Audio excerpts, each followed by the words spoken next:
reacciones de oxidación y reducción. Para nosotros que manejamos sistemas biológicos en el área de alimentos, las reacciones de mayor importancia son las reacciones de oxidación y reducción, debido a que a través de estas reacciones de oxidación y reducción, los sistemas biológicos, es decir, nuestras células, las células animales, los microorganismos, etcétera, son los que a través de las reacciones de oxidación y reducción van a oxidar las moléculas químicas que ingresan al sistema, es decir, por ejemplo, en el caso de nuestro sistema, nuestro cuerpo humano, para entenderlo mejor, de manera permanente estamos haciendo ingesta de alimentos, de nutrientes, y esos nutrientes, aparte de tener los elementos químicos, tienen energía, almacenan energía, son energéticos. Entonces esas estructuras químicas, que son las que van a ingresar a la célula, van a ser catabolizadas. En ese catabolismo va a haber desprendimiento de energía. Esas reacciones son las reacciones de oxidación y reducción. Por eso que es importante para nosotros este tipo de reacciones en los intercambios energéticos. Para entrar en materia, ustedes en su pantalla pueden ver la oxidación de una molécula química orgánica que es importante para nuestro metabolismo, que es la glucosa. Esta glucosa, que es un carbohidrato, podemos nosotros en el laboratorio combustionar en presencia de oxígeno. Y los productos de la combustión, si se fijan en la reacción, es siempre dióxido de carbono más agua, la combustión completa. Si ustedes colocan glucosa sobre la mesa, en presencia de oxígeno, esa glucosa va a permanecer estable durante muchos días, meses, años. Ustedes no van a ver la combustión de la glucosa cuando lo dejan, por ejemplo, sobre la mesa. ¿Cuándo se produce una reacción de combustión? Cuando las reacciones que se van a llevar a cabo están en condiciones para que se produzca esa reacción irreversible. Es decir, si nosotros, en vez de dejarlo en la mesa, esa glucosa más el oxígeno, lo llevan a un tubo de ensayo y lo queman, es decir, le van a dar a través de un cerillo, de un encendedor, ustedes le van a dar energía de activación a los reactantes. A esa alta temperatura, la energía que le proporcionen, porque ustedes ven y le dan a través de un encendedor la energía, van a ver cómo se combustiona la glucosa, se va a quemar la glucosa. Y al quemar la glucosa en presencia de oxígeno, los productos de ese compuesto orgánico, que es la glucosa, o de cualquier compuesto orgánico, cuando combustionan en esas condiciones, es decir, cuando haya desprendimiento de calor y energía y luz, es decir, estaban ustedes quemando, ahí los productos de la combustión es el dióxido de carbono y agua. Si nosotros esa reacción de combustión, es decir, quemamos nosotros glucosa en presencia de oxígeno en el laboratorio y medimos el calor de combustión en un calorímetro, vamos a conocer la cantidad de calor que se desprende en estas reacciones de combustión. En el caso, por ejemplo, si quemamos 180 gramos de glucosa, que es equivalente a un mol de glucosa,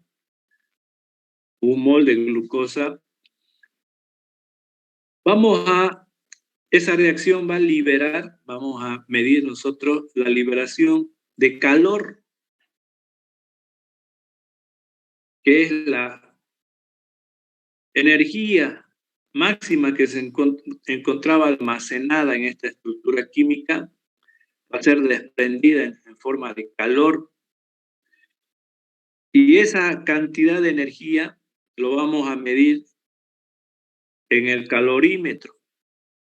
El valor de esa combustión es 2.870 kilojulios por mol. En términos de kilocalorías, 686 kilocalorías por mol de glucosa, es decir, por 180 gramos de glucosa que combustionamos. Esta cantidad de calor es bastante grande. ¿Por qué? Porque la glucosa tiene una alta energía potencial, es decir, es una molécula química que almacena una alta cantidad de energía en su estructura química. Esa energía química potencial, al oxidarse, al reaccionar con el oxígeno en esas condiciones que desprenda alta cantidad de calor y luz, se va a producir dióxido de carbono y agua y va a desprender entonces esa energía en términos de calor, y eso es lo que estamos midiendo. Ahora, cuando hablamos de los sistemas biológicos, es decir, por ejemplo, la glucosa, ¿cómo se va a combustionar dentro de nuestra célula? Si las temperaturas son constantes y bajas, no están a la temperatura de combustión del laboratorio. ¿Cómo van a formar entonces estos productos? Porque son los mismos productos que se forman cuando se combustiona la glucosa dentro de una célula. Va a producir dióxido de carbono y agua como productos finales de la combustión de la glucosa dentro de la célula. Pero no lo van a hacer de la misma manera que combustionamos en el laboratorio. Imagínense altísima temperatura de combustión donde desprende luz cuando quemamos, ¿no es cierto? Glucosa. Y que esa glucosa, un mol de esa glucosa desprenda una alta cantidad de energía. Lo quema a nuestras células porque son sistemas vivos. Y además esa energía que se está desprendiendo, quiero que me entiendan bien, la energía que se desprende en términos de calor en una reacción de combustión, esa cantidad de calor no es utilizado por la célula. Es decir, la energía en términos de calor no se utiliza por los sistemas biológicos, porque no hay gradientes de temperatura. Las reacciones se llevan a cabo a temperaturas constantes dentro de los sistemas. Por ejemplo, si nuestras células son las que van a combustionar la glucosa, la temperatura del cuerpo humano es 37 grados centígrados y nuestra presión es cercana a la presión atmosférica. En esas condiciones tienen que darse las reacciones químicas. Entonces, esta reacción, si bien de manera general se va a producir dentro de la célula, pues no se da en una sola reacción. Es decir, no hay una enzima dentro de nuestra célula, una enzima que catalice, que produzca esta reacción de manera directa.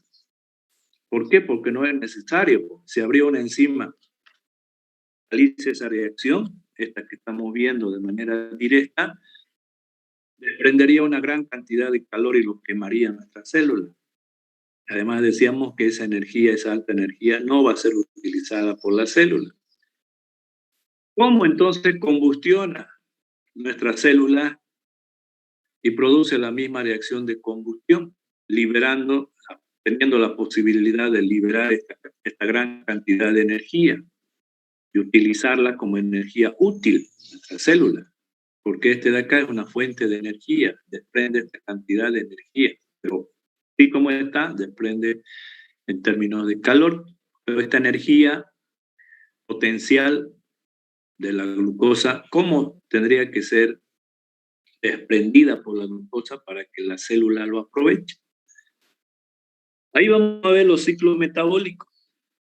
Es decir, la glucosa, cuando se encuentra en el citoplasma de la célula, que lo vamos a ver ya el día de mañana, a través del ciclo de la glucólisis, lo va degradando, lo va oxidando a la molécula, lo va transformando a través de 10 reacciones en una molécula intermedia, piruvato.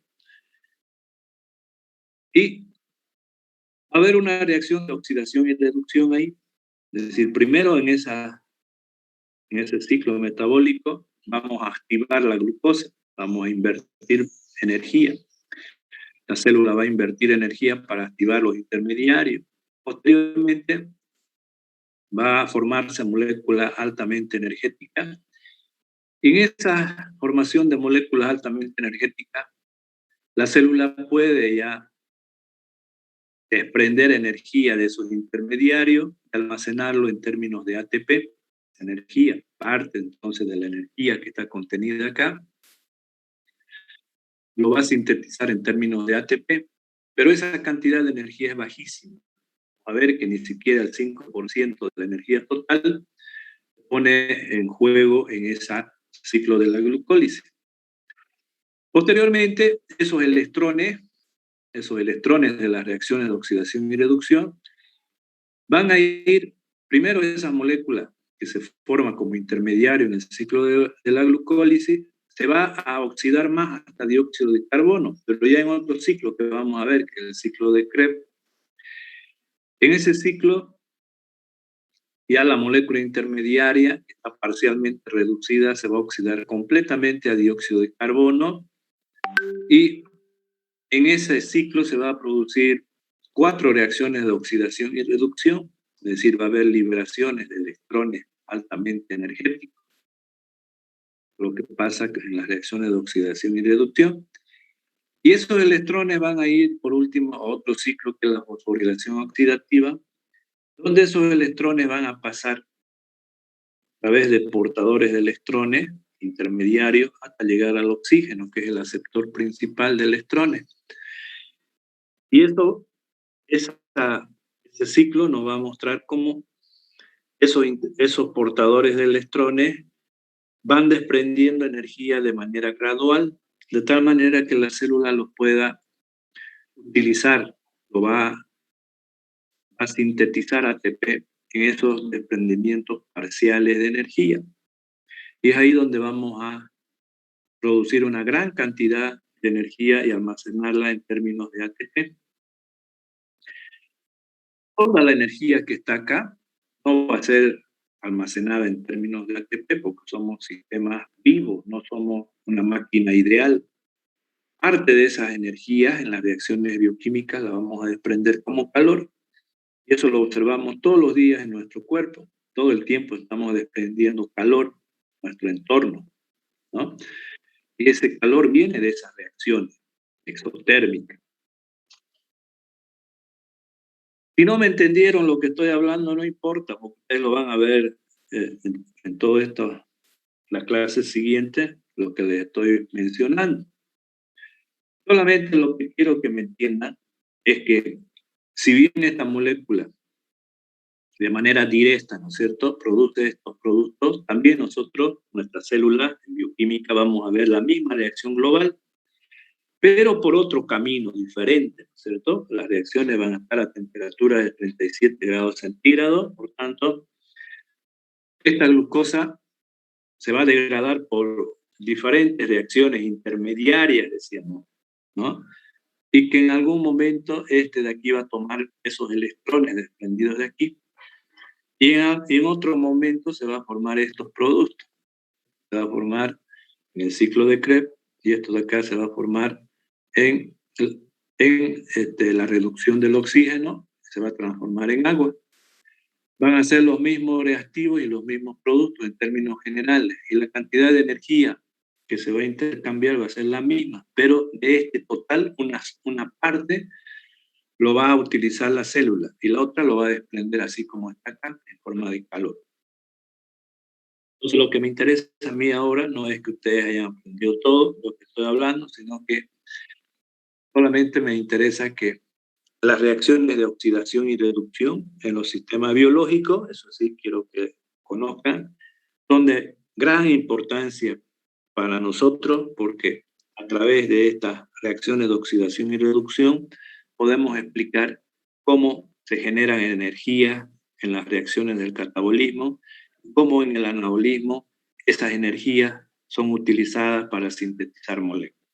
Eso es lo más importante. Entonces, analicemos con mayor detalle las reacciones de oxidación y reducción y cómo vamos a hacer los cálculos para determinar este desprendimiento de calor y cuánto de calor van a desprender estas reacciones de oxidación y reducción para poderlas evaluar. Primero, antes de entrar a esas reacciones de oxidación y reducción, tenemos que recordar, porque ustedes ya saben, tener bien claro los conceptos de oxidación y reducción para que podamos nosotros utilizarlos. Si no tienen clara la idea de estas reacciones, se les va a complicar el aprendizaje de la bioquímica. Por eso que voy a recurrir nuevamente al conocimiento que tienen ustedes desde química general, orgánica, química de alimentos. En toda esa materia vieron las reacciones de oxidación y reducción. Entonces, para empezar a recordar un poquito, vayámonos al origen de la oxidación y reducción en química. Es decir, antes,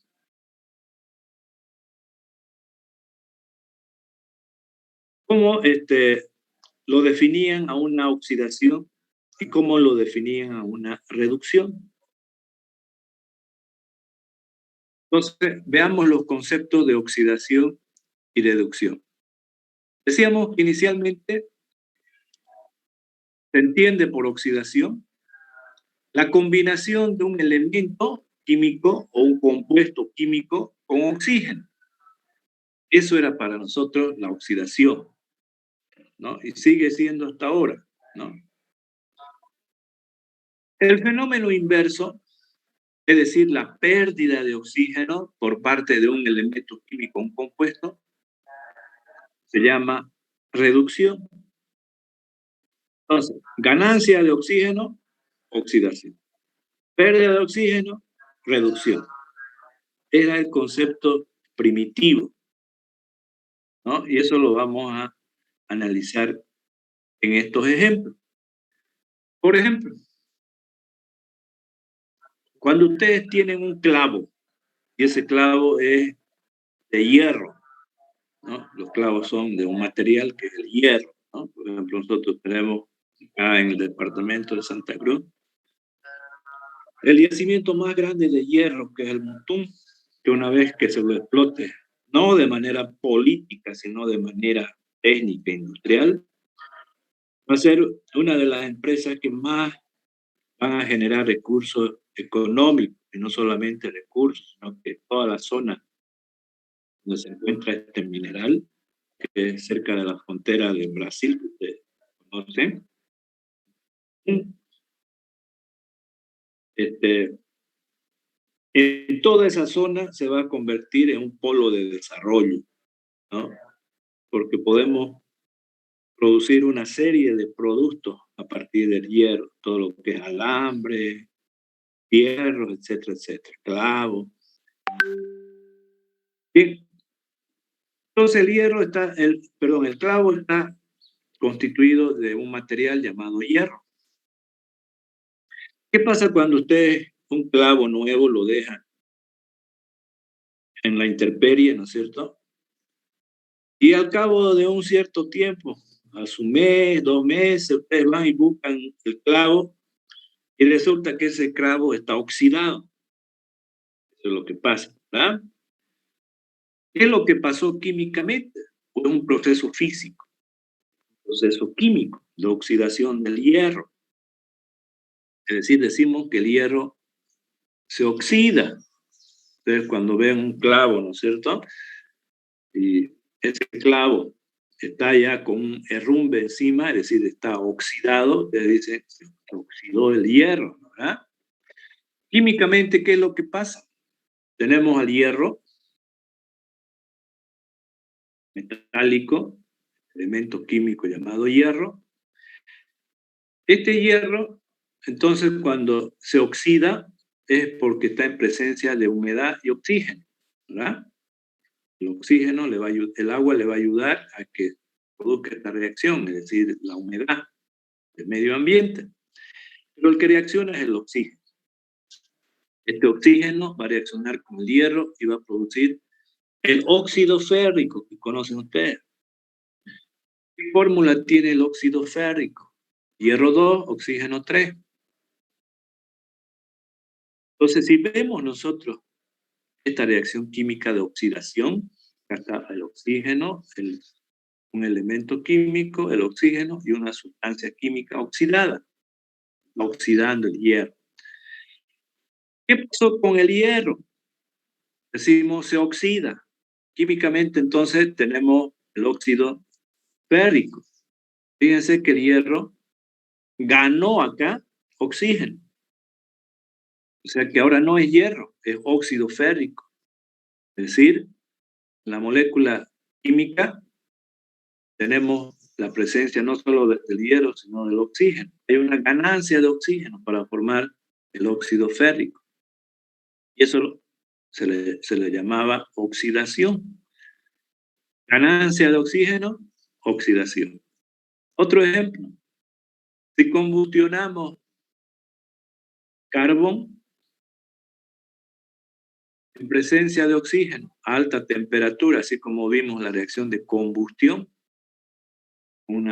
quemamos el carbón, es decir, a alta temperatura, y va a desprender luz, combustión. ¿Qué está pasando con el carbón? Se está oxidando, es decir, se va a desprender el dióxido de carbono, que es el producto de la combustión. Si analizamos carbono, es este de acá, pero ahora, ¿cómo está el carbono? Está en forma de dióxido de carbono.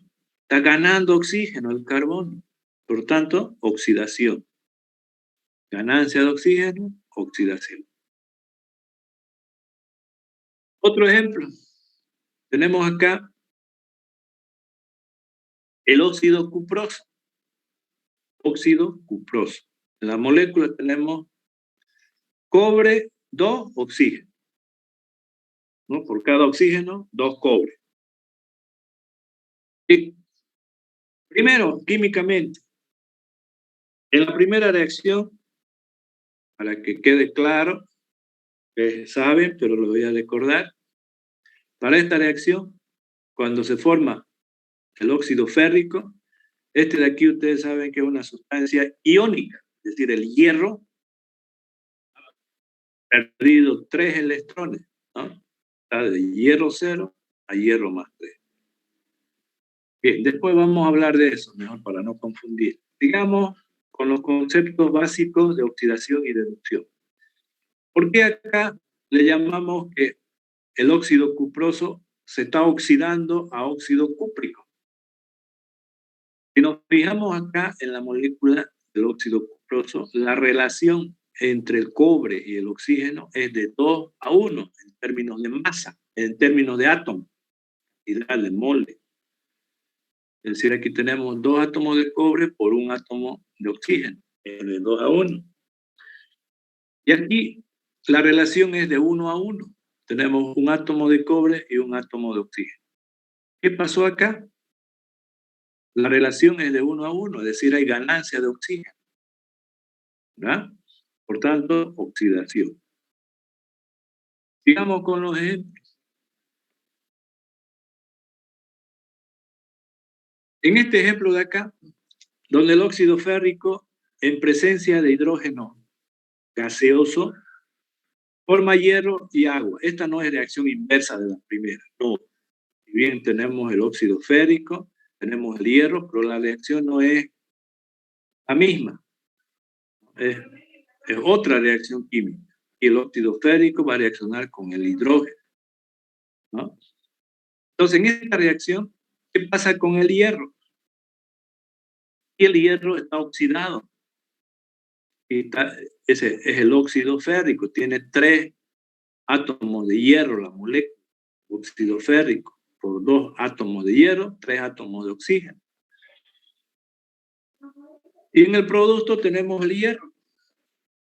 que no está unido al oxígeno, es hierro metálico. Está perdiendo oxígeno. Por tanto, si pierde oxígeno, es reducción. Ganancia de oxígeno, oxidación. Pérdida de oxígeno, reducción.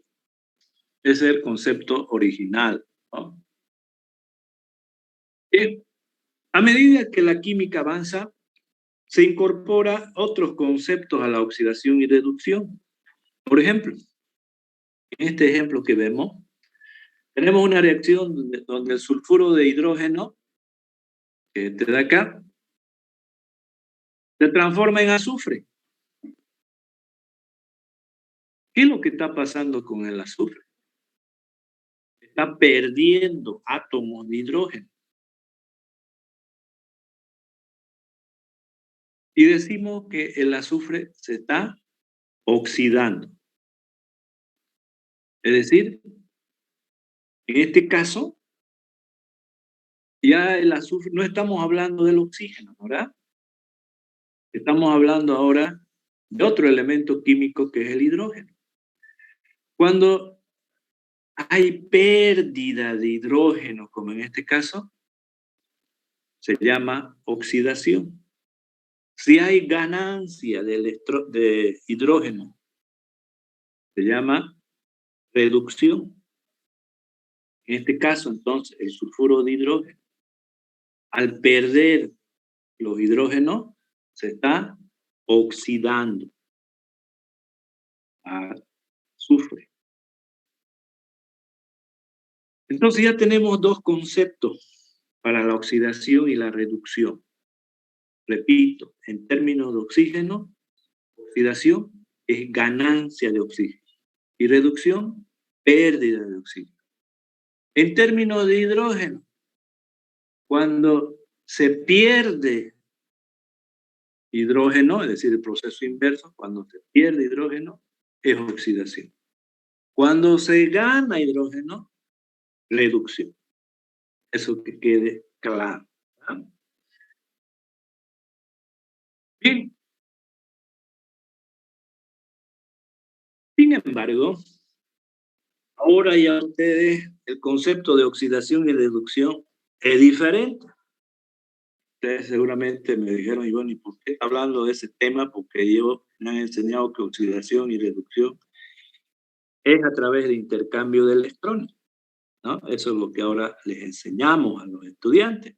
Y eso es lo que ustedes quiero que sepan exactamente cuando están hablando de oxidación y reducción. Es decir, no nos vamos a basar nosotros a partir de ahora en los conceptos primitivos. Seguimos manejando, ¿no es cierto?, esos conceptos primitivos con oxígeno y con hidrógeno.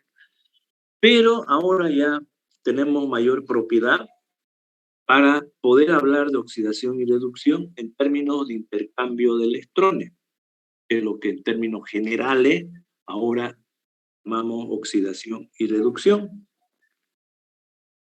Entonces, cuando analizamos los ejemplos anteriores, ahí vamos a hablar ahora ya en términos no de oxígeno e hidrógeno, sino vamos a hablar en términos de electrones. Empecemos con el primer ejemplo. En ese primer ejemplo teníamos el hierro, que lo colocamos al medio ambiente y se oxidaba el hierro, ¿no es cierto? ¿Qué se formaba? Óxido férrico. Bien. Ahora, mejor le voy a mostrar en las ecuaciones, así me van a entender mejor. Pero ahora ya vamos a hablar en términos de intercambio de electrones. ¿Estamos acá? El hierro se oxida para dar el óxido férrico. ¿Qué es lo que pasó con el hierro? Olvidémonos ahora del famoso oxígeno. Resulta que el hierro acá, si ustedes se fijan en su tabla periódica, aquí está como un metal, como hierro elemental. Y les enseñaron que este elemento químico, vieron en la tabla periódica tienen ahí representada su estructura química. En las reacciones químicas, les enseñaron en química general que nos interesan los electrones de valencia, es decir, los electrones que están en el último nivel energético. Porque son con esos electrones los que reacciona un átomo. Los otros electrones internos llamados kernel son electrones que no se toman en cuenta en las reacciones químicas. En el caso del hierro, que es un elemento de transición en la tabla periódica, este hierro tiene 3 electrones de valencia, es decir, 3 electrones en el orbital d, ¿se acuerdan? Entonces, estos 3 electrones pueden ser intercambiados en una reacción química. Estos son sus electrones de valencia. Entonces, este hierro, que no ha reaccionado químicamente con nadie, ¿cierto? Su número de oxidación es 0, porque no ha reaccionado con nadie.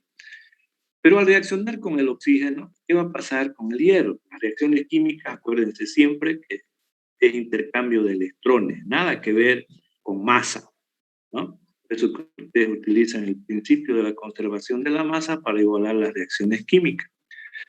Bien, el hierro, entonces, para formar la nueva sustancia química que es el óxido férrico, esta sustancia química es un compuesto iónico. ¿Qué significa compuesto iónico? Ustedes han visto en un capítulo en química general, que son los enlaces químicos. En ese capítulo de enlaces químicos, ustedes vieron los diferentes tipos de enlaces que se forman cuando hay reacciones químicas. Las reacciones, los enlaces más importantes son las reacciones covalentes y las reacciones iónicas. También hay enlaces metálicos, ¿verdad? Sin embargo, las dos primeras son las que nos interesan en química. En este caso, la reacción para formar el óxido férrico es a través de los enlaces iónicos, es decir, el hierro, por la baja cantidad de electrones que tiene, 3, puede transferir esos electrones, en este caso al oxígeno. El oxígeno tiene en su último nivel energético 6 electrones. Y para completar su estabilidad química, es decir, el objeto, es decir, los elementos químicos, son los gases estables, ¿no es cierto? Tienen 8 electrones, estamos hablando de los gases nobles. Entonces, debido a esa estabilidad de esos gases, existe la ley de los octeto. Para que este oxígeno, que tiene 6 electrones, tenga la configuración de un gas noble, necesita 2 electrones para que complete sus 8 electrones. ¿Quién le va a dar esos electrones para que este óxido férrico sea una molécula estable? Porque la reacción química tiende siempre a una estabilidad de las estructuras químicas.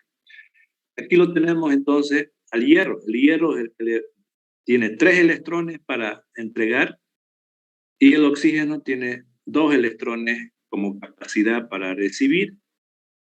Entonces, por eso que en esta molécula es una molécula iónica donde el hierro entrega electrones y el oxígeno recibe esos electrones y los enlaces son iónicos, es decir, a través de fuerzas electrostáticas, de carga. El hierro tiene carga positiva, el oxígeno negativo.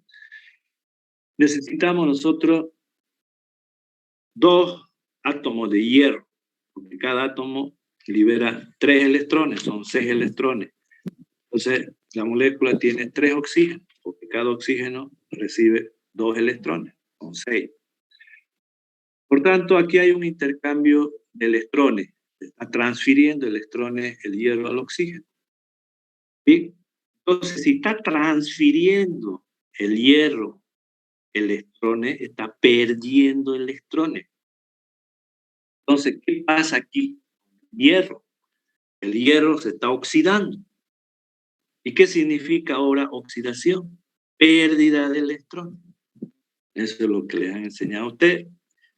Entonces, cuando un elemento químico, un compuesto químico, pierde electrones ese elemento, ¿qué es lo que está pasando con ese elemento? Se está oxidando.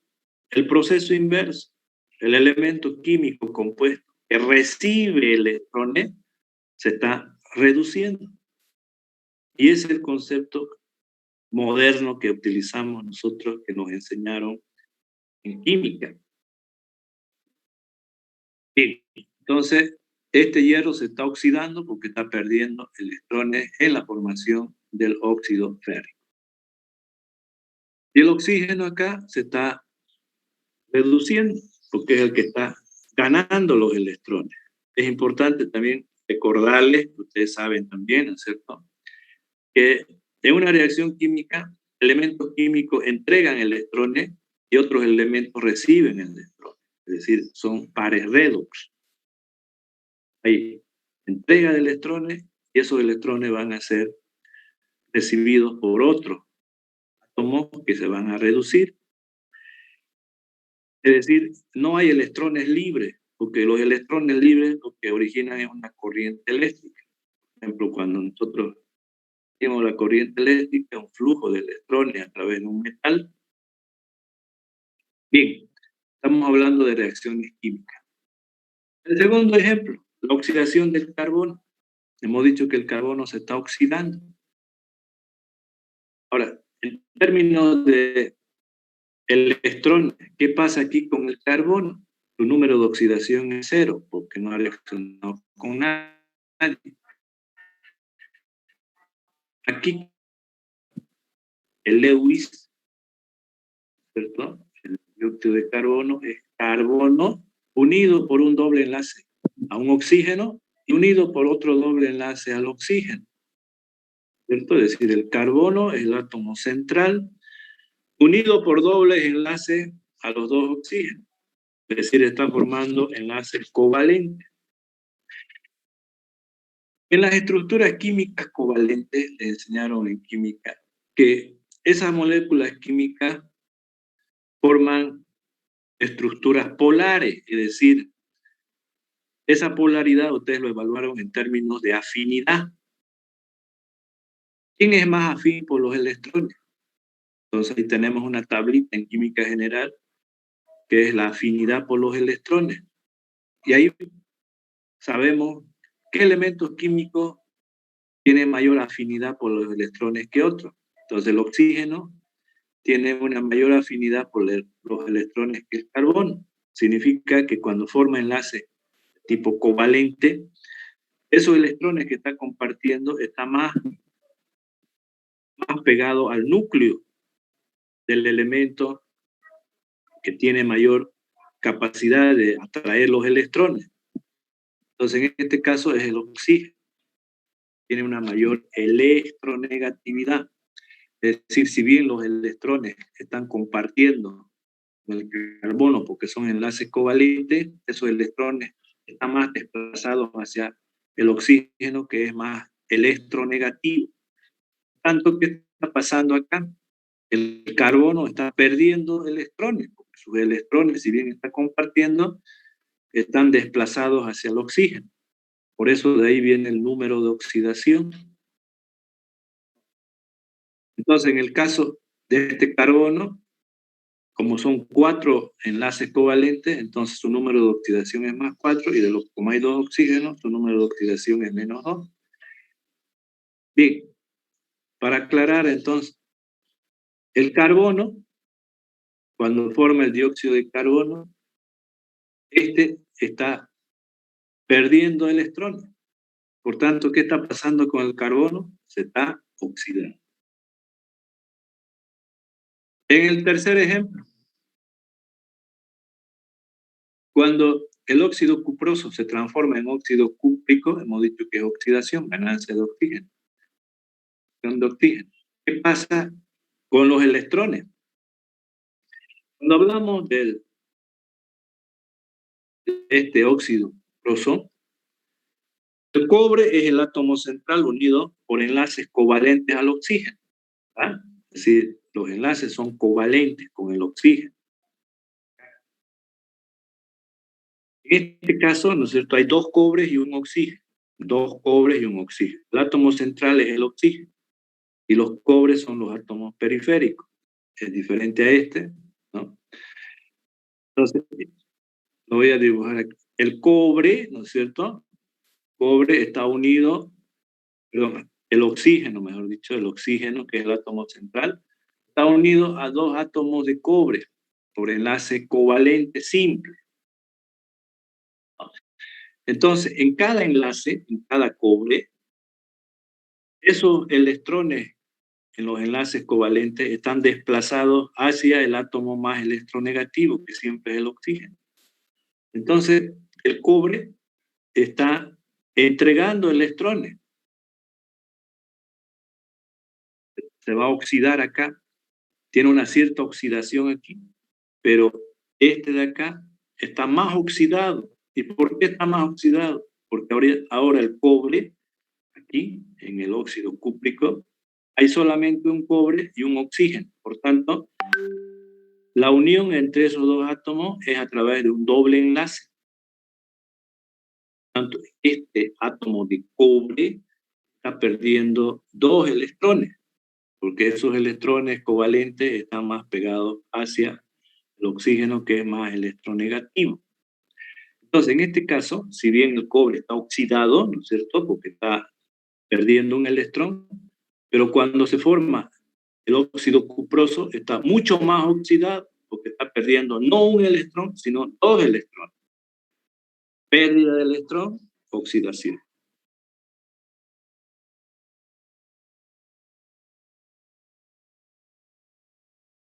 En el otro ejemplo, esta reacción decíamos, el hierro que está oxidado se va a reducir porque pierde oxígeno. Pero en términos de electrones, habíamos visto de que el hierro, el óxido férrico, perdón, aquí entre el hierro y el oxígeno existe enlaces iónicos, ¿no es cierto? El hierro le transfería 3 electrones a los oxígenos. Por tanto, el hierro estaba oxidado aquí porque está con hierro más 3, perdió 3 electrones. Ahora aquí el número de oxidación es 0, es decir, está ganando electrones. Este hierro que estaba como hierro más 3, estaba oxidado, estaba combinado con el oxígeno de manera iónica. Ahora este hierro es hierro metálico, es decir, el hierro ha vuelto a tener sus electrones naturales de ese elemento químico. Por tanto, hay ganancia de electrones. Si está ganando electrones, es reducción. Pérdida de electrones, oxidación. Ganancia de electrones, reducción. Por eso que decimos que este hierro se está reduciendo en términos de intercambio de electrones. Este otro de acá, ¿qué decíamos del sulfuro de hidrógeno? ¿Qué decíamos del azufre? Que aquí estaba en su forma reducida. Cuando perdía los hidrógenos, se oxidaba. El proceso inverso al oxígeno. Entonces aquí, este azufre que está reducido, se está oxidando. Ahora veamos en términos de electrones. En el sulfuro de hidrógeno, hay un átomo de azufre unido a dos átomos de hidrógeno a través de enlaces covalentes. Ahora, esos electrones de enlace covalente están más cerca del núcleo del azufre porque es más electronegativo que el hidrógeno. Siempre el hidrógeno es menos electronegativo. Entonces, ¿qué significa que esos electrones del enlace covalente con el hidrógeno están cerca del azufre? Aquí están los electrones pegados al azufre, ¿verdad? Ahora, ¿qué pasa cuando se pierde hidrógeno? Y se forma azufre como elemento. Como aquí tenía electrones, y al volverse azufre va a perder esos electrones, entonces eso es oxidación. Pérdida de electrones, oxidación.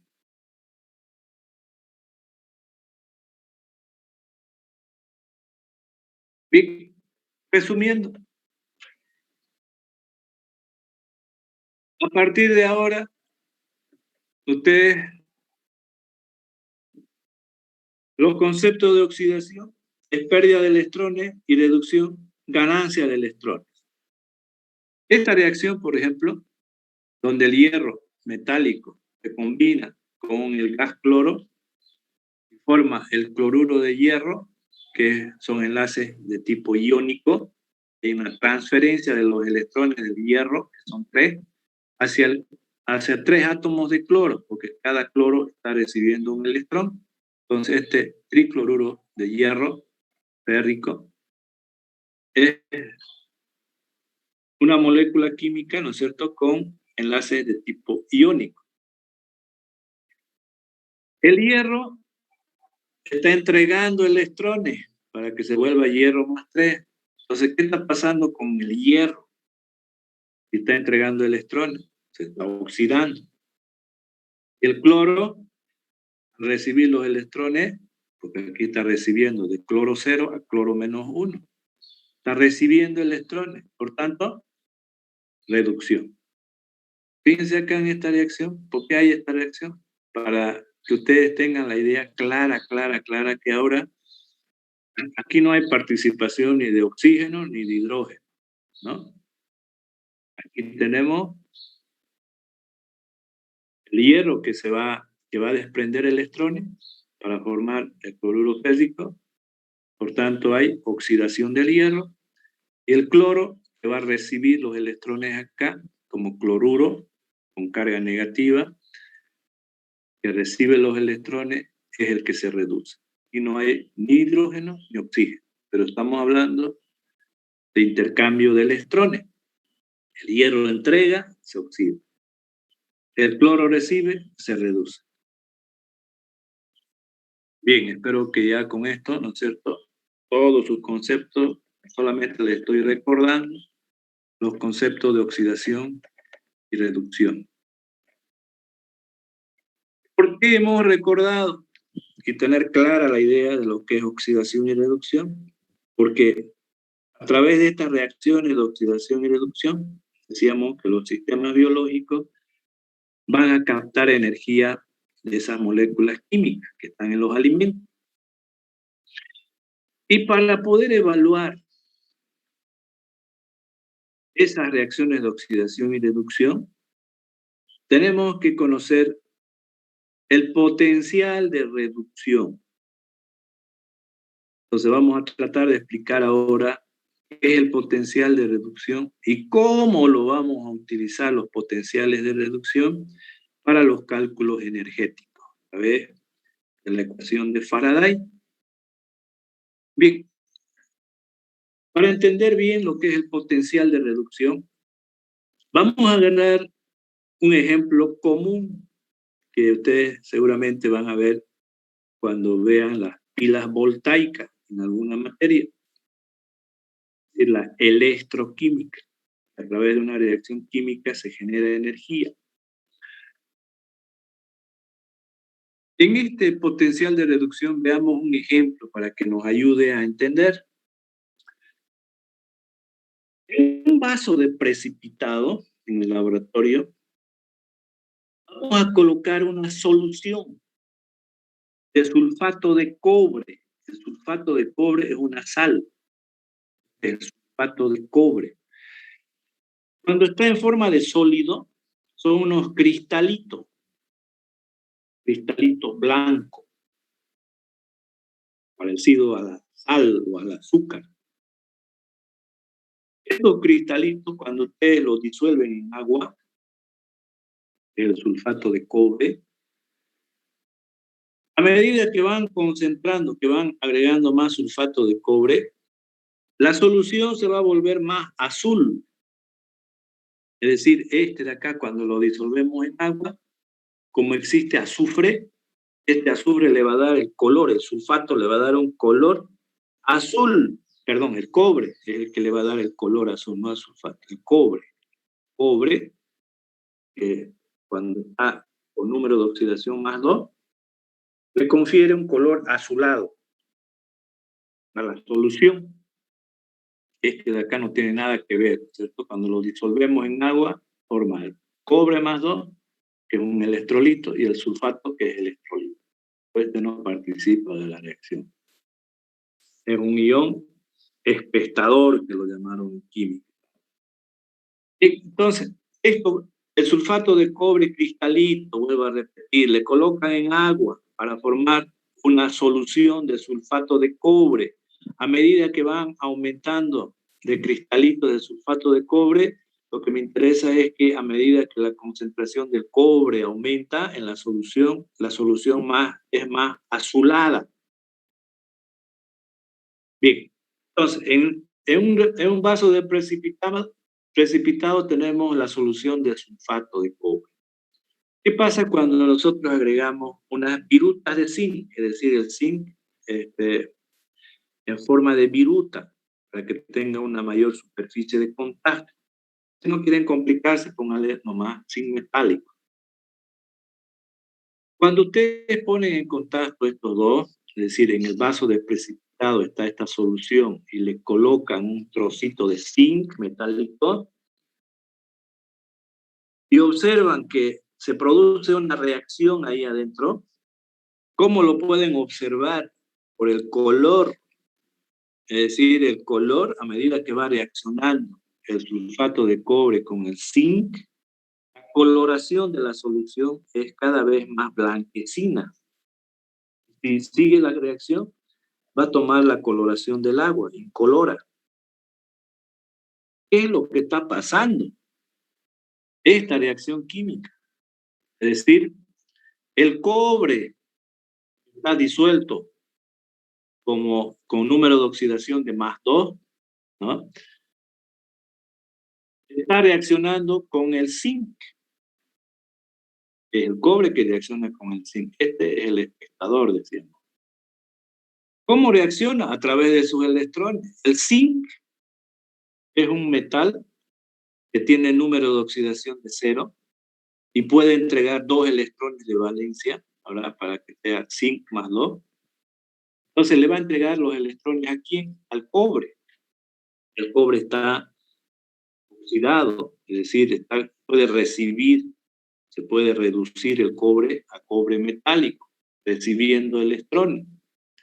Este va a entregar electrones, entonces. ¿Qué está haciendo? Oxidación, entrega de electrones, oxidación. El cobre va a recibir los electrones, reducción. Entonces, este cobre que estaba en solución, formando una solución azulada, a medida que reacciona con el zinc, este se va a precipitar como cobre metálico. Tanto la solución esta con el cobre va disminuyendo y va aumentando esta, el sulfato de zinc, este ahora es soluble. Pero este no da color. El que le da color es el cobre. Entonces, como está disminuyendo la concentración del cobre, de una solución azucarada va cambiando de color hasta que desaparece el cobre en solución, todo se transforma en metal y la solución solamente va a ser de sulfato de zinc. Y el color que va a tener es el color del agua, porque prácticamente es agua y esta solución, ya no hay solución de cobre, ya no hay cobre, número de oxidación +2, todo el cobre está precipitado como metal. Esto es lo que observamos en un tubo de ensayo, un vaso de precipitado. Ahora, químicamente, ¿qué es lo que nos interesa? Químicamente el cobre, ¿cierto?, está recibiendo los electrones del zinc, ¿no? Se va a transformar en cobre metálico. Al recibir los electrones, reducción. Y el zinc, que va a entregar esos electrones, va a transformarse en zinc con número de oxidación +2. Está entregando electrones, significa que es oxidación. Ahora, lo más importante que quiero que me entiendan, ¿esta reacción será inversa? No. Es decir, es una reacción espontánea hacia la derecha. Pero estos de acá no van a reaccionar para dar sulfato de cobre más zinc. No, nunca.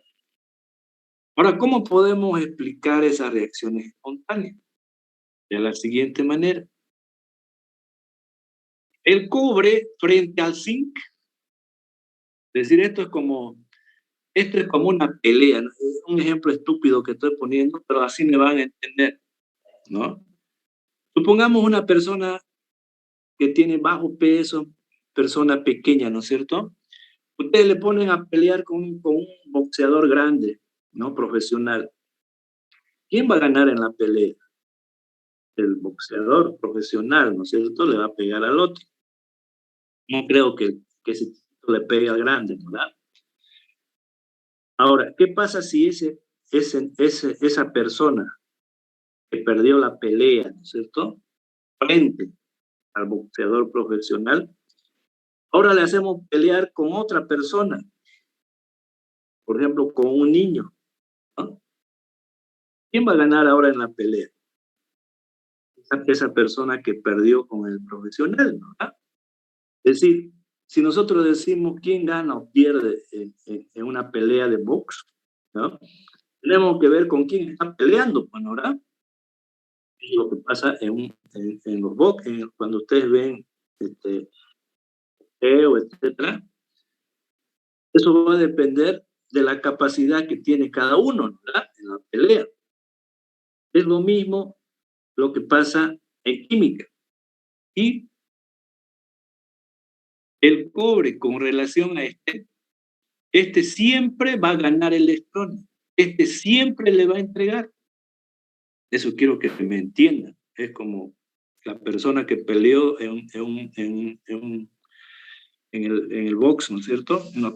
Una persona, un profesional, va a ir en un solo sentido, ¿no? Lo mismo aquí. Este siempre, cuando está con cuando pelee con cuando reaccione con este siempre le va a entregar los electrones al cobre. Este siempre va a recibir.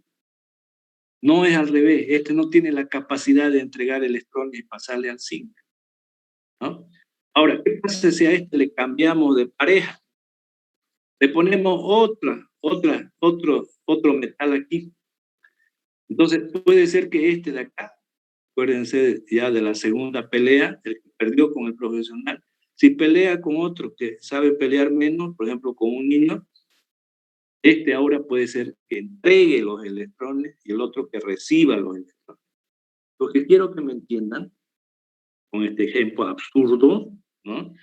Y con lo que les estoy explicando, es que dependiendo con quién está reaccionando, un elemento puede ser oxidante o puede ser reductor. Puede entregar electrones o puede recibir electrones, dependiendo con quién está reaccionando. Eso es lo que quería que entiendan.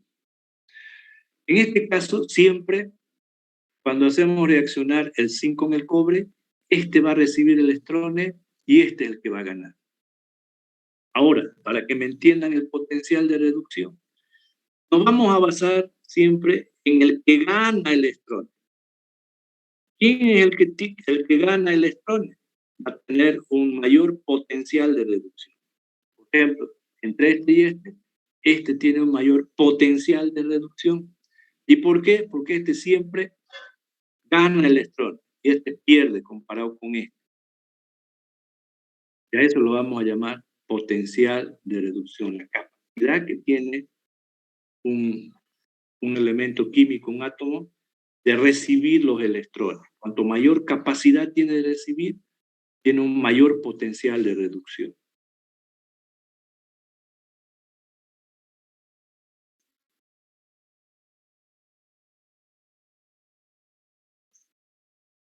Y precisamente aquí está la definición. Potencial de reducción de un elemento químico, o de un ion, o de un compuesto, donde esté ahí el elemento químico, es un elemento químico como acabamos de ver, ¿no es cierto? El zinc metálico. O en un ion, como es el cobre, con número de oxidación más 2, o el sulfato, lo que ustedes quieran, con un ion, o un compuesto neutro, ¿no? Quiera que sea, donde esté el elemento químico. Ahora, si ese elemento químico gana electrones frente a otro, y a otro elemento, ion o compuesto, lo llamamos potencial de reducción. Y como vimos en el ejemplo, ¿no es cierto? El cobre siempre tiene mayor potencial de reducción que el zinc. porque frente al zinc siempre el cobre recibe los electrones y el zinc le entrega los electrones.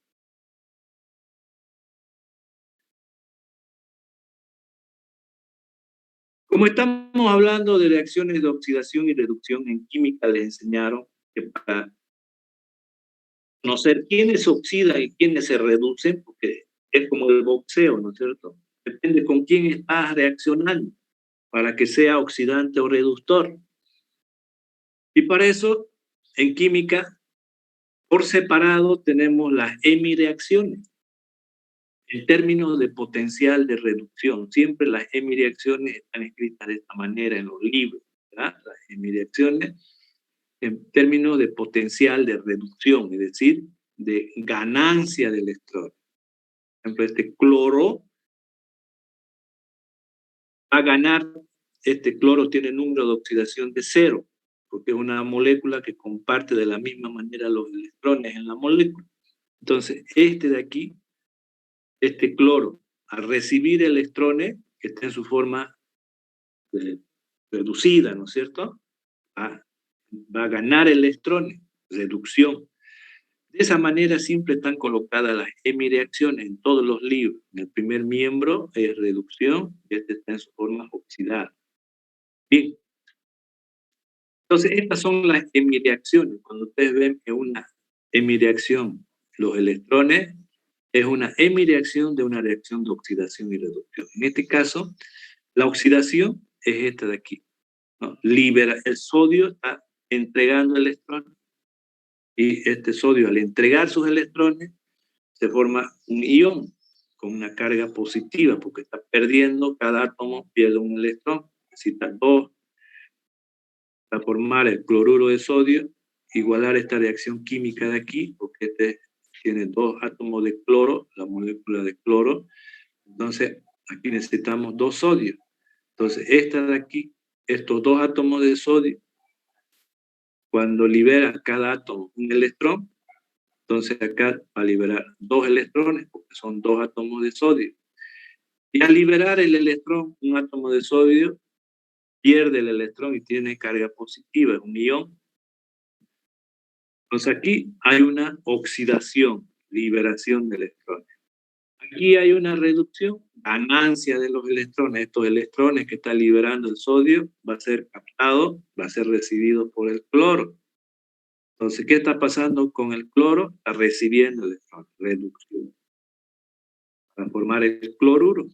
El cloruro ya tiene un electrón más que el cloro neutro. Y entonces, cuando analizamos las reacciones redox, colocamos todos los oxidantes y todos los reductores. Pero en una tabla de semireacciones siempre están clasificadas de esta manera, ¿cierto? Forma de reducción. Bien, entonces cuando agarramos las hemireacciones de oxidación y de reducción, puede haber más de una también.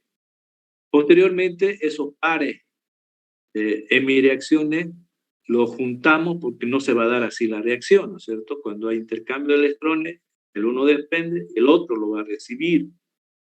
Entonces, pero este es un par redox. Lo hacemos de esta manera para poder construirnos las hemireacciones y posteriormente. ¿Por qué construimos las hemireacciones? Porque acuérdense siempre de la pelea. Dependiendo de con quién va a reaccionar, ese elemento químico puede recibir o entregar electrones. Bien. Ahora, ¿cómo podemos calcular la capacidad de recibir electrones? Es decir, ¿cómo podemos calcular el potencial de reducción? Lo vamos a determinar de manera experimental para que una vez que conozcamos ese potencial de reducción, podamos a través de una ecuación que se llamó de Faraday, poder conocer la cantidad de energía que está desprendiendo esa reacción. Y para determinar entonces el potencial de reducción, para calcular el potencial de reducción, volvemos a nuestra reacción original de nuestra hemipila galvánica, es decir, la reacción pato de cobre con el zinc para dar sulfato de zinc más cobre, pero aquí no está el sulfato, ¿verdad? ¿Por qué? Porque es un espectador. Estamos escribiendo aquí esa misma reacción que vimos inicialmente, pero ya colocando solamente los átomos que participan de la reacción de intercambio de electrones.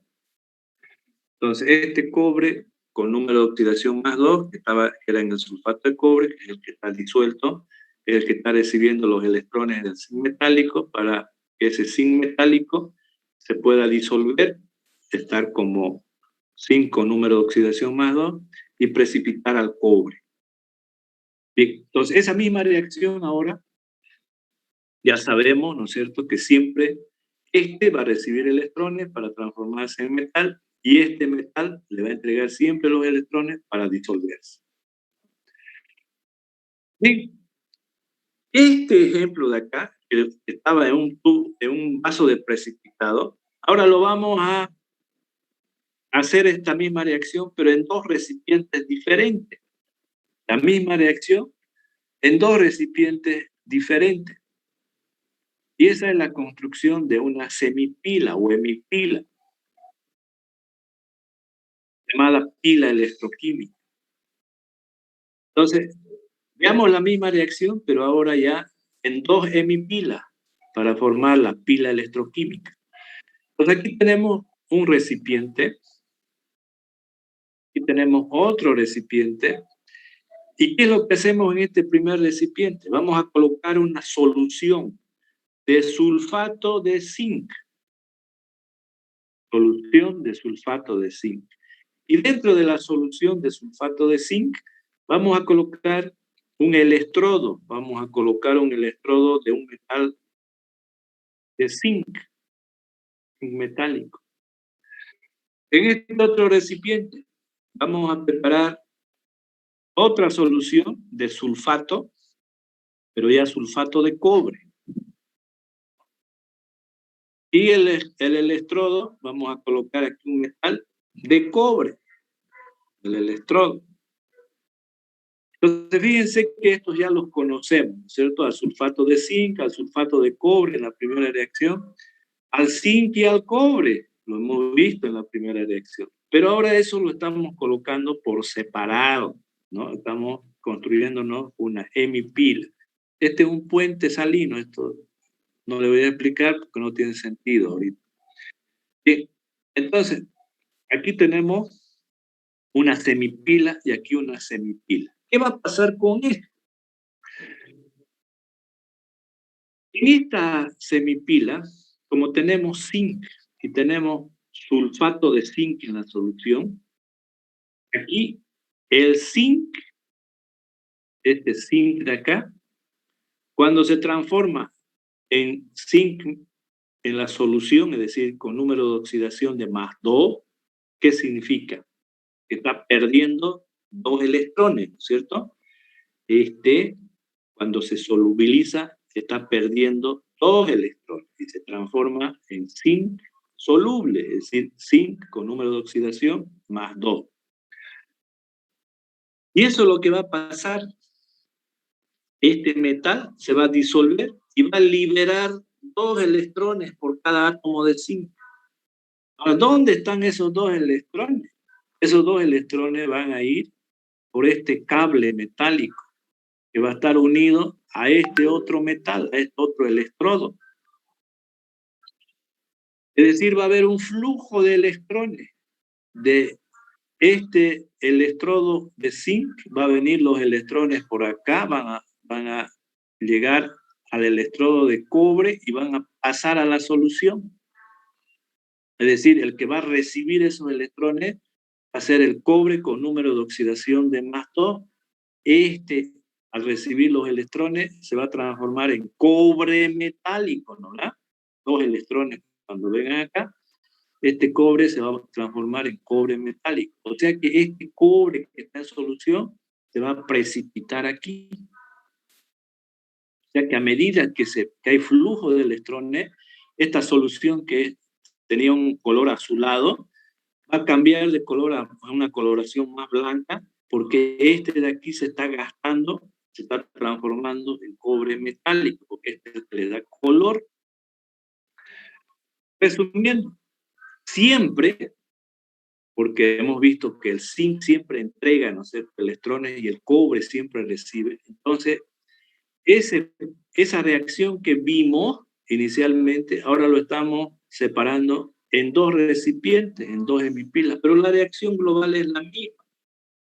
Aquí este zinc metálico se está transformando en sulfato de zinc, en zinc con número de oxidación más 2, y los dos electrones que va liberando por átomo de zinc están viniendo por acá.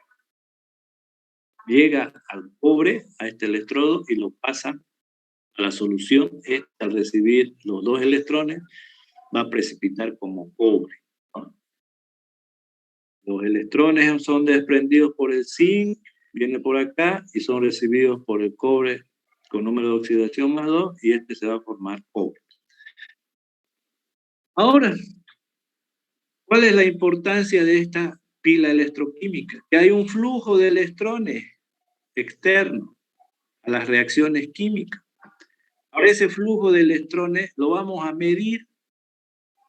¿Qué cantidad de electrones están desprendiendo? Cuanto mayor cantidad de electrones, este de aquí va a tener mayor cantidad de potencial de reducción.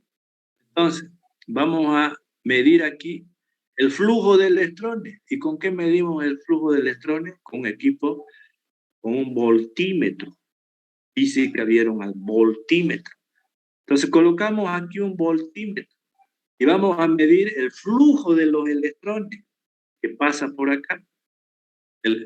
Ese flujo de electrones, cuanto mayor electrón pase, mayor cantidad de energía se va a generar. Por tanto, ese flujo de electrones tiene que ver con el valor de la energía libre, ¿no es cierto? La energía útil a través de estas reacciones electroquímicas.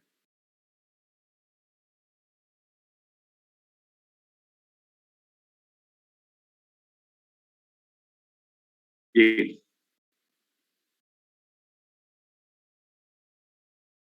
Le voy a explicar todo esto en esta figura. Ahora ya sabemos, ¿no es cierto?, que podemos medir ese flujo de electrones mediante un instrumento, el voltímetro, construyéndonos una pila electroquímica. Eso es lo más importante. Ahora, como vamos a medir su potencial, es decir, el flujo de electrones en voltio, tenemos que tomarnos pues una referencia, ¿no es cierto? Porque acuérdense del boxeador, ¿no? Depende de con quién va a reaccionar para que gane uno, o sea, para que transfiera el electrón o el otro le transfiera electrones. Entonces, para no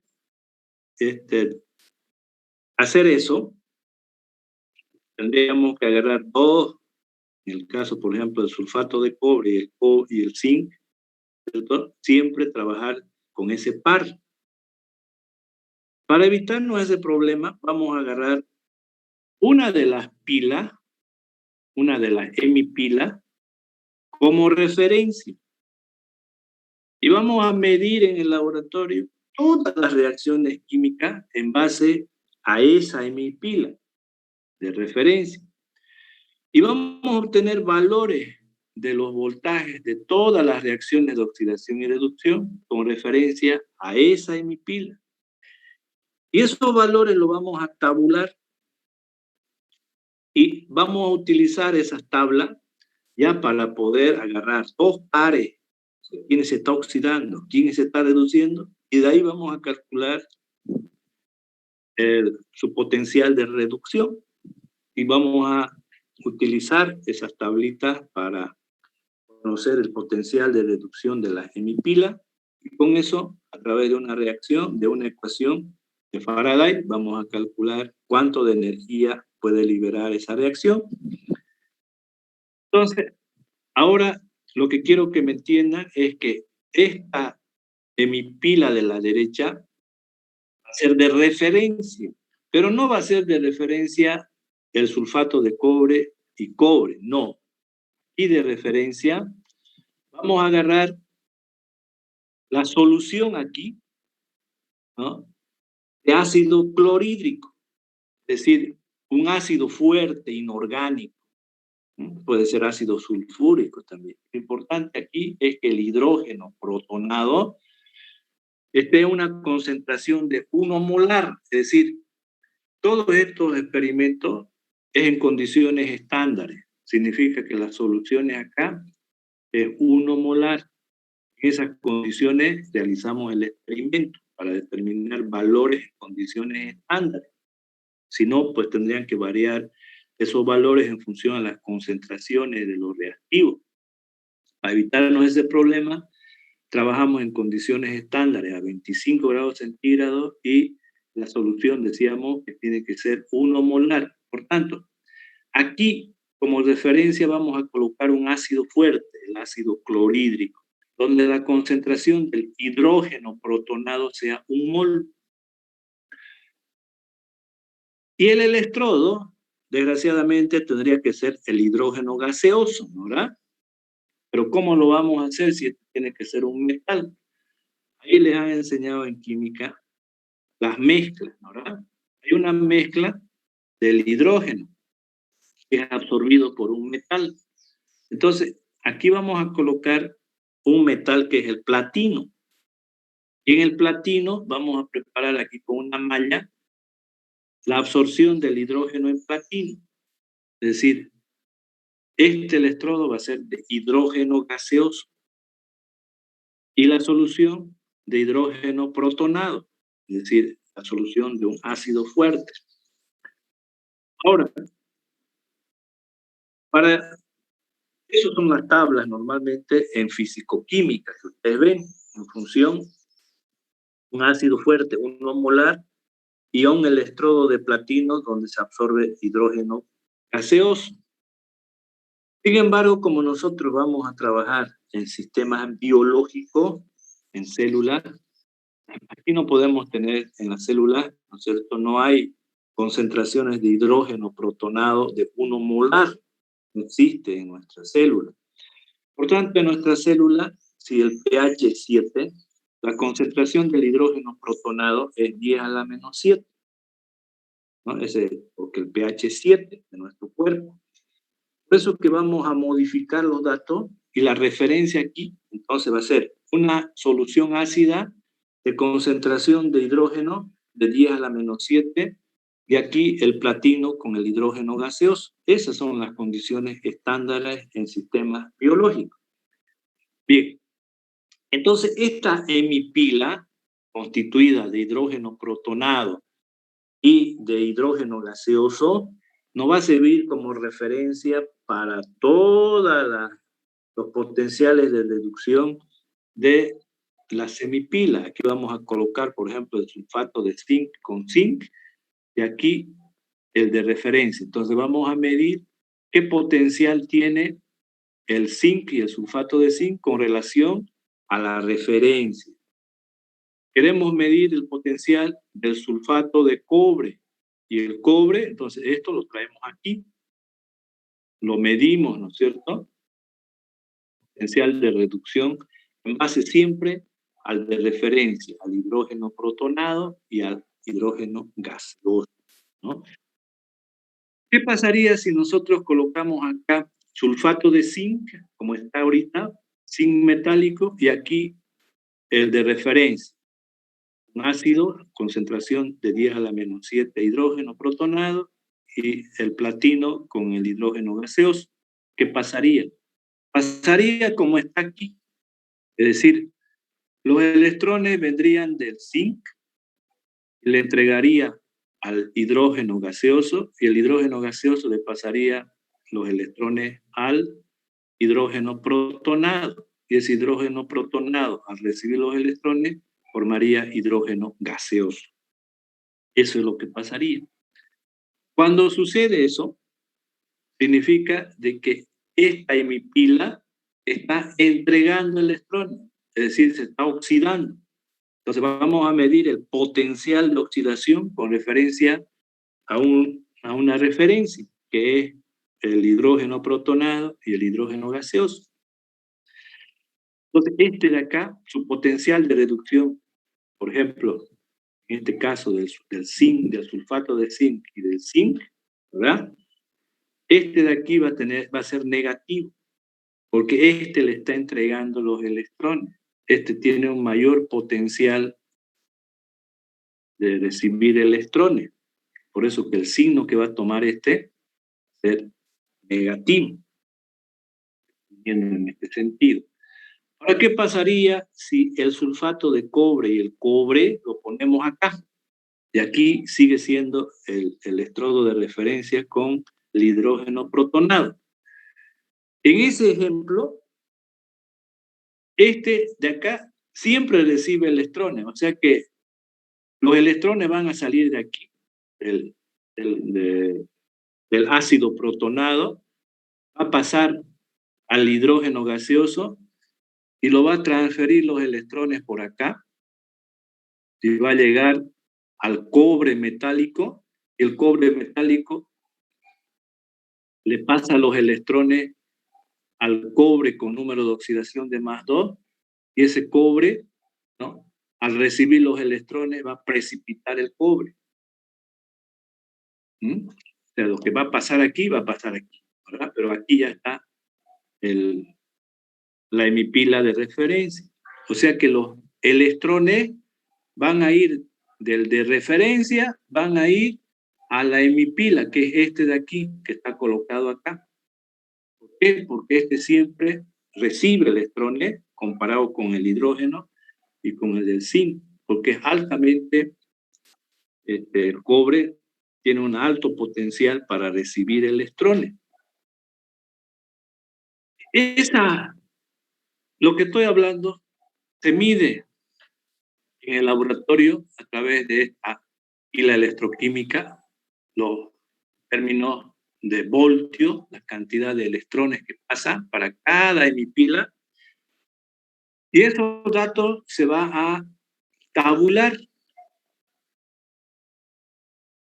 Y vamos a tener estas tablas de acá.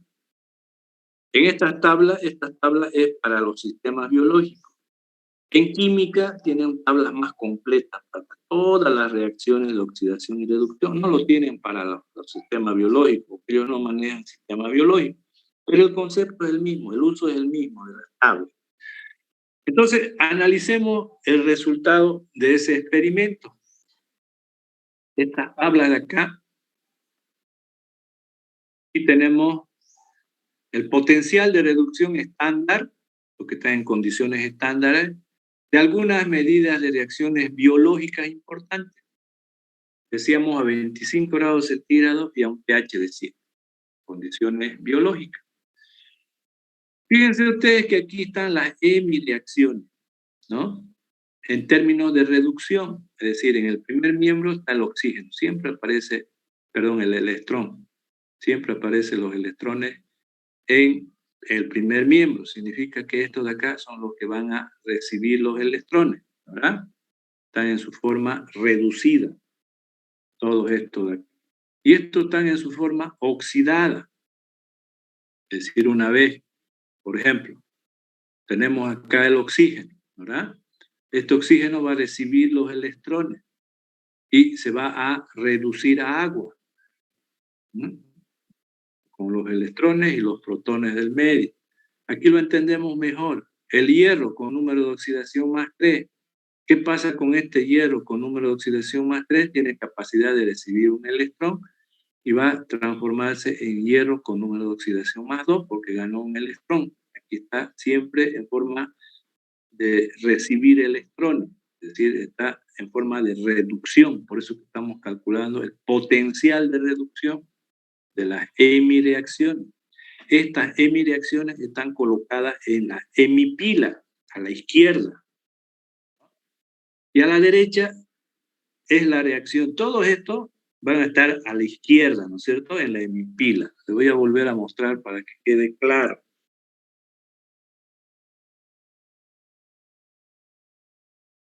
En esta hemipila que le voy a mostrar, en este de acá, vamos a colocar todas las hemireacciones que están en la tabla, aquí, ¿no? Y aquí, esta otra hemipila es la de referencia. Decíamos que aquí está el hidrógeno protonado y el hidrógeno gaseoso. Y vamos a medir el flujo de electrones a través de este voltímetro. Y eso lo vamos a tabular, que es esta tabla de acá. Entonces, todas estas hemireacciones están en la hemipila de la izquierda. ¿Y cuál de estas están en la hemipila de la derecha? ¿Cuál es la hemireacción? Esta de aquí. Hemos dicho que vamos a colocar una solución de un ácido clorhídrico, donde esté el hidrógeno protonado, decíamos, ¿no es cierto? Este va a recibir los electrones y se van a transformar en hidrógeno gaseoso. Este es el electrodo en el platino, está absorbido por hidrógeno. Entonces, esta reacción es la hemipila H7 de referencia. Entonces, este debería ser cero, ¿no es cierto? Si es de referencia, debería ser cero. Pero tiene un valor 0,414, debido a que hemos dicho de que la solución de la hemipila de referencia no va a ser 1 molar. No, ¿por qué? Porque en nuestra célula no hay un ácido con esa concentración, sino que el cuerpo humano tiene un pH de 7, significa que la concentración de este hidrógeno protonado es 10 a la menos 7, 0,60 y un 1. Entonces, si colocamos esa concentración en mi pila de referencia, la concentración de ese ácido de 10 a la menos 7, entonces va a haber una cierta cantidad de potencial de reducción que es esto. Pero lo que quiero que me entiendan es que esta es de referencia, esta es mi pila de referencia, y todas estas de acá son la hemipila de la izquierda. Ahora, lo más importante de la tabla para que ustedes manejen.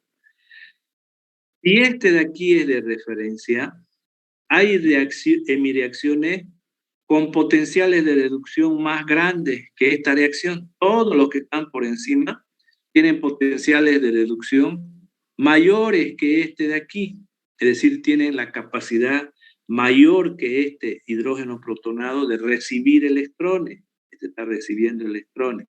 Todos estos de aquí tienen mayor capacidad de recibir electrones. Por eso que están colocados encima de este. Fíjense los valores. Cada vez estos valores son más grandes. Es decir, se hacen más grandes porque los signos negativos van disminuyendo, ¿no es cierto? Hasta hacerse cero. Este es el de referencia, a un pH 0. Y por encima es cada vez más grande. Empieza de 0 y va aumentando en valor. ¿Y cuál es el que tiene mayor potencial de reducción? La semireacción del oxígeno. Por eso que decimos, ¿no? Cuando ustedes hablan, dicen, ¿quién es la sustancia más oxidante que conocemos? Le dicen el oxígeno, ¿verdad? ¿Por qué es más oxidante? Ahí ya pueden ver ustedes, porque tiene mayor capacidad de recibir electrones. Es decir, este oxígeno tiene mayor capacidad de recibir electrones que cualquiera de estos de acá, los que están debajo de él. Este, el que está más arriba, en un sistema biológico, es el que tiene mayor capacidad de recibir electrones, ¿no? Es decir, de ser oxidante. Por eso que el oxígeno es un oxidante por excelencia, porque tiene un mayor potencial de reducción. Significa que es el último en recibir electrones en las reacciones de oxidación y reducción en los sistemas biológicos, por su alto potencial de reducción. Cualquier reacción de oxidación y reducción, por último le va a entregar al oxígeno los electrones, tiene un mayor potencial de reducción. Dicho de otra manera, para que utilicen esta tabla, supongamos ustedes tienen esta sustancia, ¿verdad? Pongamos este de aquí, la ubiquinona, le va a entregar electrones ¿a quién? al que tiene mayor potencial de reducción, al que está encima de él. Por ejemplo, este le puede entregar a este, ¿no? Nitrocromo A. Ahora, este de aquí puede entregarle los electrones a este de aquí, o a este de aquí, a cualquiera que esté por encima de ella. Y eso es lo que va a pasar en la célula. Es decir, en las reacciones de oxidación y reducción, en el ciclo de la fosforilación oxidativa, esto de acá le va a entregar los electrones a los que están más arriba, esto a los que están más arriba, esto a los que están más arriba. Y por último, ¿quién va a recibir los electrones? El oxígeno. ¿Y por qué hace eso la célula? Porque a medida que va entregando electrones, ¿no es cierto?, poco se está desprendiendo energía. Y como de a poco está desprendiendo energía, fácilmente la célula lo puede agarrar esa energía y almacenarlo en términos de ATP. Eso es lo que hace la célula. ¿Se acuerdan que empezamos la clase diciendo que la glucosa se combustiona y libera una gran cantidad de oxígeno? Eso no se da en un sistema biológico. Esta energía que está en la glucosa lo va a desprender de a poquito. Y al desprender de a poco, esa energía, parte de esa energía lo va a ser almacenado en términos de ATP. Eso es lo que está pasando a medida que los electrones van siendo transferidos a otros portadores de electrones con mayor potencial de reducción, van liberando energía hasta que llega esos electrones al oxígeno, que es el último que va a recibir los electrones. Y en ese desprendimiento, en esa transferencia de electrones, se va a liberar energía de a poco. Es como cuando ustedes están jugando básquet, ¿no es cierto? Normalmente ustedes agarran la pelota y para que alguien pueda meter al aro, ustedes directamente no agarran y lo botan la pelota de atrás, ¿no es cierto?, al aro, porque no va a llegar la pelota. Entonces, ¿qué hacen? Ustedes le pasan a su compañero le va a pasar al otro, y el otro lo va a pasar al otro, y el que está cerca al aro es el que va a botar la pelota. Así es en las reacciones en las células. Los electrones van a ser transferidos de uno de mayor potencial de reducción a otro de menor, y ese otro al otro, al otro, al otro, hasta que llegue al oxígeno. Y así se va a desprender la energía de a poco. Lo va a captar la célula esa energía y lo va a almacenar en términos de ATP.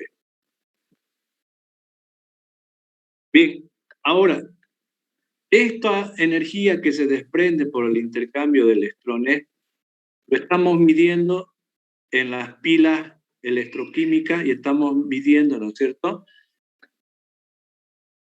ese flujo de electrones. Estamos midiendo en voltios. Entonces, eso es lo que vamos a hacer nosotros para poder conocer la cantidad de energía que están desprendiendo esos electrones en las reacciones químicas. Y para ello vamos a utilizar entonces esta ecuación de acá, que es la ecuación de Faraday. Esta ecuación de Faraday nos está mostrando la energía libre de Gibbs en función al potencial de reducción, ¿no? Directamente está relacionado con el potencial de reducción y además,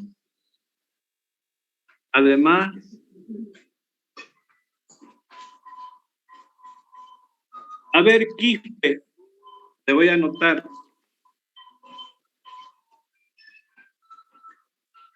Quispe, Mamani, Vilma, sálgase y no me entre más a clase.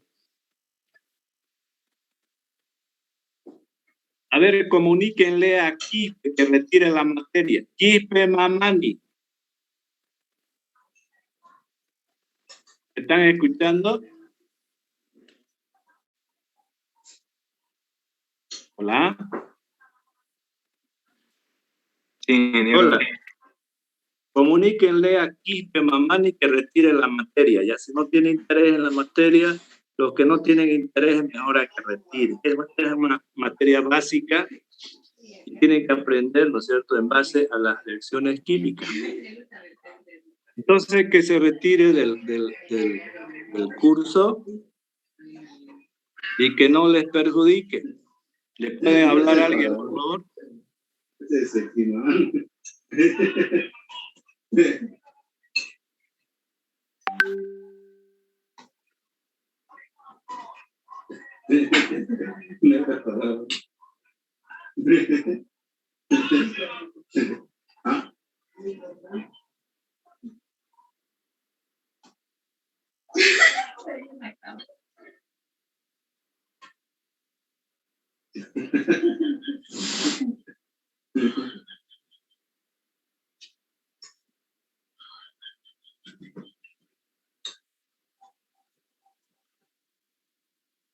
¿Alguien le puede hablar? ¿Le conoce a Quispe, Mamani, Pilma? ¿Alguien puede? Ya, por favor, llámenle a Quispe que se retire de la clase, por favor. Ay,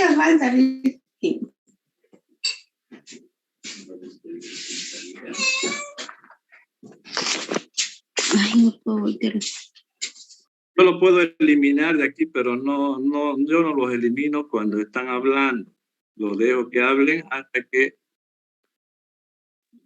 se den cuenta que están en clase. Si no quieren entrar a clase, pues no participen de las clases, ¿no? Porque esto no es obligatorio. Es obligatorio si quieren aprobar la materia, pero no es obligatorio si no quieren aprobarla. Entonces no es para qué pasen clases si no quieren aprender. Por eso es que no les borro. Yo tranquilamente lo puedo sacar de clase. Bien, para terminar, entonces.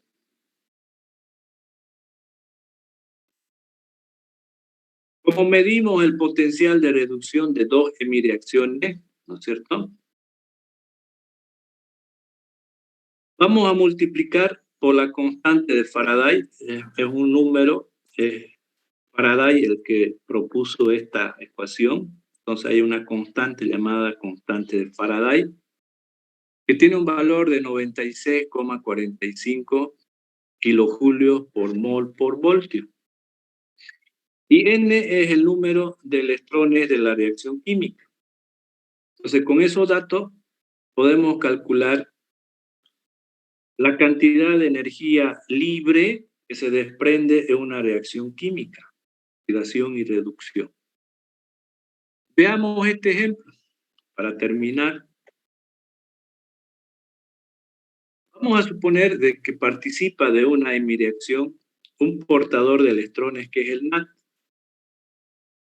Este de acá está en su forma oxidada, tiene la capacidad de recibir protones y electrones. Es decir, este de acá se va a reducir porque está tomando electrones. Ahora, esta hemireacción está en la tabla y vamos a leer cuánto de potencial de reducción tiene.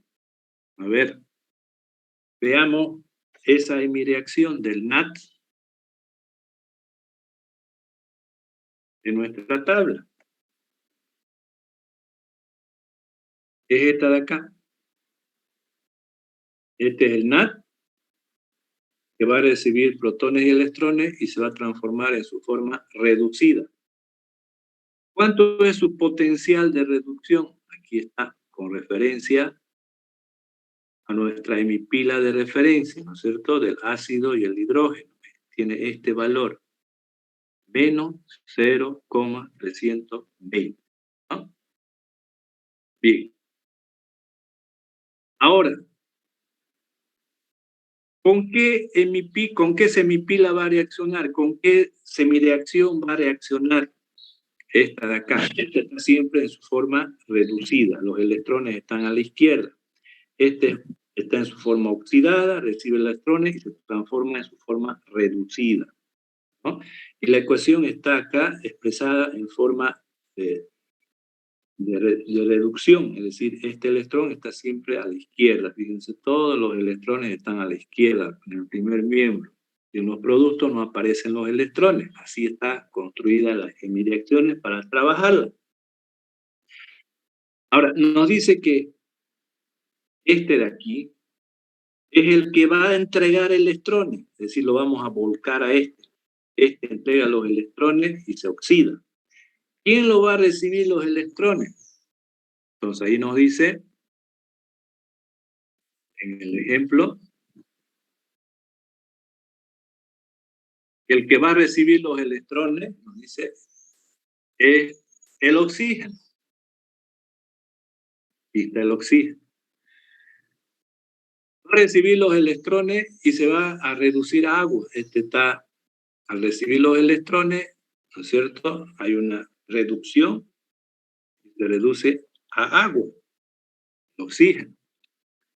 Ahora, ¿cuánto de potencial de reducción tiene el oxígeno? Hemos dicho que este es el más oxidante, ¿no es cierto? El que siempre recibe electrones. Entonces nos vamos a la tabla, nuevamente, con esa hemireacción, que es la primera, siempre, ¿no?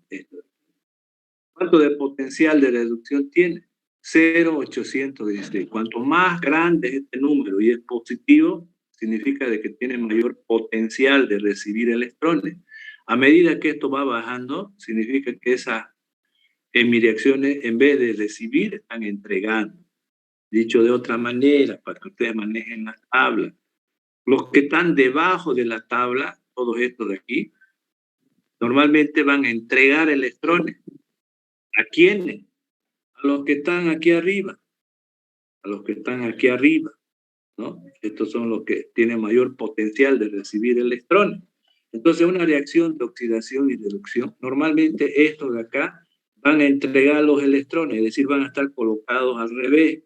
Este va a estar como reactivo, el hidrógeno va a entregar electrones, el isocitrato va a entregar electrones, el NaDH, que estamos haciendo el ejemplo ahora, va a entregar los electrones.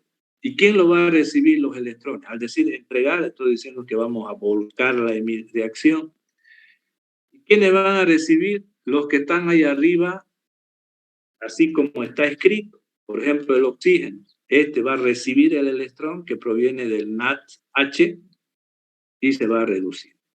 Entonces vamos a utilizar nosotros esta hemipila del oxígeno,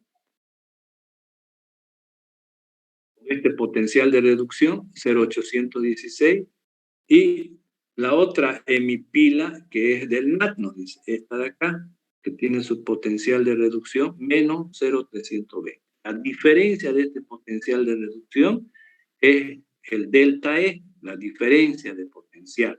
Significa 0,816 menos menos 0,320. Es 1,14. Positivo, esa diferencia de potencial. Entonces, cada una de las hemireacciones tiene su potencial que estamos sacando de la tabla. ¿Ah? Y la diferencia será esto, 0,82 del oxígeno menos 0,32, 1,14. Volt. Eso es esto. Multiplicado por la constante de Faraday, que siempre es un valor, 96.49, esta es la constante de Faraday, multiplicado por la diferencia de potencial de reducción, que en este caso es 1,14, y multiplicado por N, es decir, el número de electrones en las hemireacciones. Fíjense ustedes acá, ¿cuántos electrones hay para cada molécula? 2 electrones. Por tanto, tenemos 2N aquí. N va a valer 2. Reemplazan y van a determinar la energía libre estándar.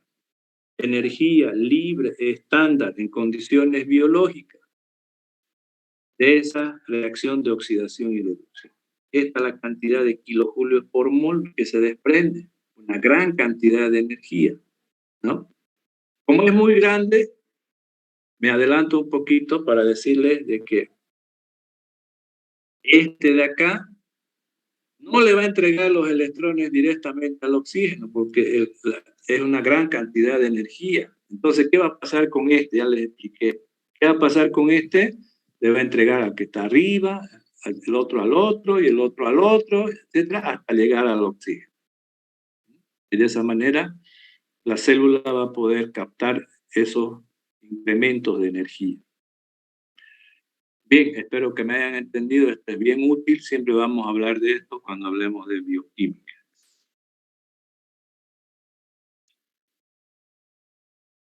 Bien, el día de mañana vamos a continuar. Le voy a hablar de introducción a aquellos que llevan electrones. ¿Cuáles son los 3 portadores principales de las reacciones bioquímicas? Y con eso terminamos. Pensaba terminar ahora, pero seguramente están cansados ya va a ser la 1. Vamos a tomarnos unos 10 minutitos antes de hablar del ciclo de la glucólisis para hablar de esos portadores de electrones. Nos vemos mañana a las 8:30. Hasta luego. Hasta luego, ingeniero. Que me vaya bien. Adiós.